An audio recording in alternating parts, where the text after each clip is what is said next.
Clark County Today is presented by Connell Real Estate. Hire an agent, get a team.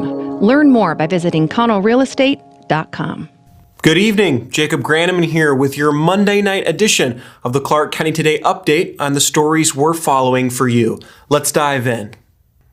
Hours ahead of new restrictions imposed by Washington Governor Jay Inslee to slow the spread of the coronavirus, Clark County Public Health announced 310 new cases and one more death over the weekend, bringing the pandemic total to 6,470 cases and 80 deaths. Active cases reached a new high of 482, with 50 people in hospital with a confirmed case and 6 more under investigation. That means nearly 9% of the county's available hospital beds are filled with a COVID patient. On Sunday, Governor Jay Inslee announced new restrictions, most of which will take effect at midnight tonight, banning social gatherings with people outside of your immediate household and reducing capacity for restaurants as well as retail and grocery stores to no more than 25%. Indoor religious services are limited to 25% or 200 people, whichever is less. We need to hold this pandemic down until the cavalry arrives. This is a temporary situation in our state where we seek a permanent healthy condition. And our goal is to keep the most people alive as possible until the vaccine and other therapeutic measures arrives. And that's a task I believe Washington is up to. The restaurant and retail restrictions take effect on Wednesday of this week. Inslee said the state doesn't plan to enforce the social gathering ban, but is hopeful enough people will heed the warning to make a difference. Unless extended, the current restrictions are set to expire on December 14th. Today, members of the medical community in Clark County joined a press conference over Zoom to urge members of the community to cancel Thanksgiving gatherings this year. We are capable of making a difference for ourselves, for our loved one, and for our community each day. Remember this, the virus is very dangerous and powerful, but the virus can only do what we allow it to do. If we have no host, if we don't have gathering, if we're not giving it the opportunity to spread from one person to another, the virus will disappear. It is in our power to defeat this virus if we choose to work together mindfully, responsibly, in all ways we can. And we, the folks in the healthcare system, will be here for you, for your family, and our community. We're committed to providing the best care no matter the circumstances. But this is also where we most urgently need your help, and are asking you to be there for us. In order for the hospital systems to continue to function well, efficiently, and safely, we need to operate within our resources. We do our best when we operate within our capacity. Help us avoid the surge that could overwhelm the system. While the medical experts said they are confident new treatments for COVID-19 are helping to lower the risk of death, they urged the community to find new ways to celebrate the holiday. To read more about what they had to say, check out our full story at clarkcountytoday.com.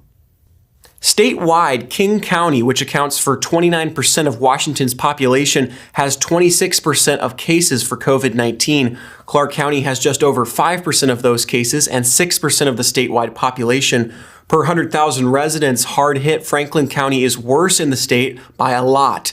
Clark County is currently 7th worst by that metric, a 171.5 cases per 100,000 people. Still, emergency room physician and former candidate for governor Dr. Raul Garcia says there are some things in the data to be encouraged by.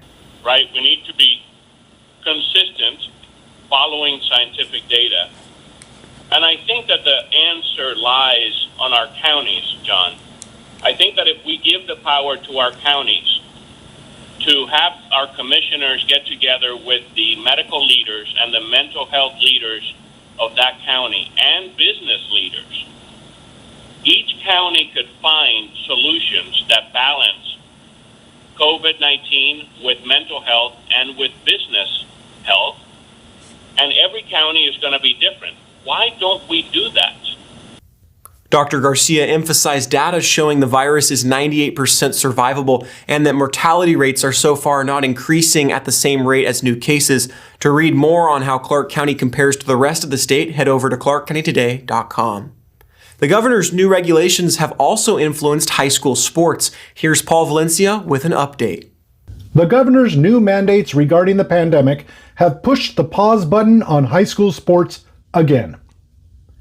Not that high school sports were going on in the state, but there was a bit of hope for athletes and coaches when the state allowed for indoor workouts. Now, well, it's a bit confusing, but school districts in Clark County are suspending indoor workouts. Outdoor workouts in small pods are still allowed. The governor's new regulations say that all indoor activities and all games are prohibited. The governor's new regulations also say that K-12 learning is exempt from these new regulations and can continue with current guidelines. Current guidelines would mean districts could continue indoor workouts, right? Well, not exactly. The governor's office probably was not talking about athletics. Until there is clarification, school districts in Southwest Washington are erring on the side of caution. No indoor workouts. And high school athletes play the waiting game once again.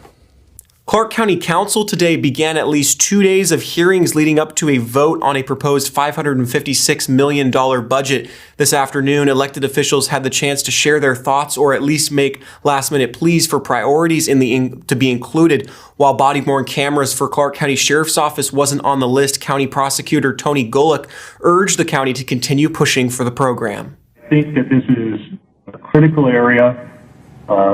Society, Clark County and around the country is looking hard at the justice system, and I think they should. And I think the justice system should make appropriate changes, and I think body cams are one of those changes that we should engage in as quickly as reasonably possible to increase transparency and critical public trust in the justice system. Similar to most local governments, Clark County is facing a fundamental crunch due to COVID-19, including a projected $12.7 million loss in sales tax revenue. Interim County Manager Kathleen Otto's proposed budget strives to do three things: maintain appropriate levels of reserves, minimize the impacts to services and residents, and address critical needs and liabilities. The public will have their chance to sound off on the budget tomorrow at 10 a.m. with a potential third day on Wednesday if needed. To find out how to sign up to testify, check out our story at clarkcountytoday.com.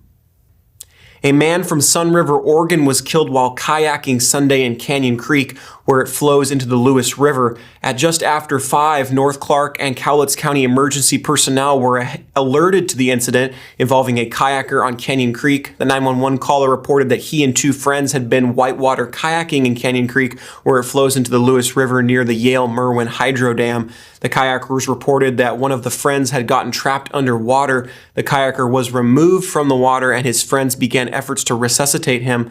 While one friend stayed behind to continue life-saving efforts, the other paddled back to where they had parked their vehicles, then drove to the Chalachi store to call for help. Responders converged on Lake Merwin in an effort to get to the two remaining persons, who were located in a remote area accessible only by boat. The victim and his friend were located on Canyon Creek by a rescue boat. Emergency personnel continued with resuscitation efforts, which were not successful, and the 20-year-old male, identified as Blaine M. Davis, was pronounced dead at the scene. We have some more sad news from the weekend. A 14-year-old girl was killed and a 16-year-old boy was injured in an accident that took place Saturday evening in the Lauren area of Clark County. At just before 9 p.m. Saturday, Clark County Sheriff's Office deputies and EMS personnel were dispatched to a two-vehicle collision at the intersection of Northeast 139th Street and Northeast 72nd Avenue. 911 callers reported that a full-size pickup truck had struck a coupe at the intersection and that the occupants of the coupe were significantly injured. Upon arrival, EMS personnel attended to two occupants of a 2007 Honda Civic coupe that had been struck broadside by the pickup. Both victims were transported to area hospitals with significant life-threatening injuries. The teen girl later died at the hospital. The driver of the truck reported no injuries and remained on scene. Timothy McCaughey, age 37 of Battleground, was identified as the driver of the pickup truck, a 2007 GMC. The identity of the juvenile occupants of the Honda Coupe will not be released due to their ages. It's been a while, but there have been some substantial updates in the ongoing story that is the Yakult Mountain Quarry. Earlier this year, we released a 3-part documentary series detailing the conflict between neighbors and the quarry operators, as well as the county. At the end of last month, the Clark County Hearings Examiner Joe Turner heard appeals on 2 citations issued to the operator, J.L. Stordahl and Sons, this year. The first being illegal operations of the quarry on President's Day, a legal holiday, and the second being a blasting event that took place after the 5 p.m. cutoff earlier this year. The quarry was issued another citation for operating on Veterans Day earlier this month. The quarry has taken the position that since the private sector does not close on the aforementioned legal holidays, then they shouldn't have to either. The county and the neighbors have responded saying the law needs to be followed, and after greater clarity was given as to which holidays were illegal via the Washington RCW, there's no reason for non-compliance. The quarry operators said they have no plans to make major adjustments to their operating schedule, and the county has said that they will potentially seek adjustments to the operating permit to incur greater penalties when citations are given, above and beyond monetary fines. Check back soon for the full story at clarkcountytoday.com. Well, there's a look at the stories we've got for you at clarkcountytoday.com. Be sure to check in with us on social media through Facebook, Twitter, Instagram, and YouTube to see when stories are posted and join the conversation. You can send us any story ideas and feedback you have to our email, news@clarkcountytoday.com. From all of us, thank you so much for watching. Have a great night, and we'll see you again tomorrow.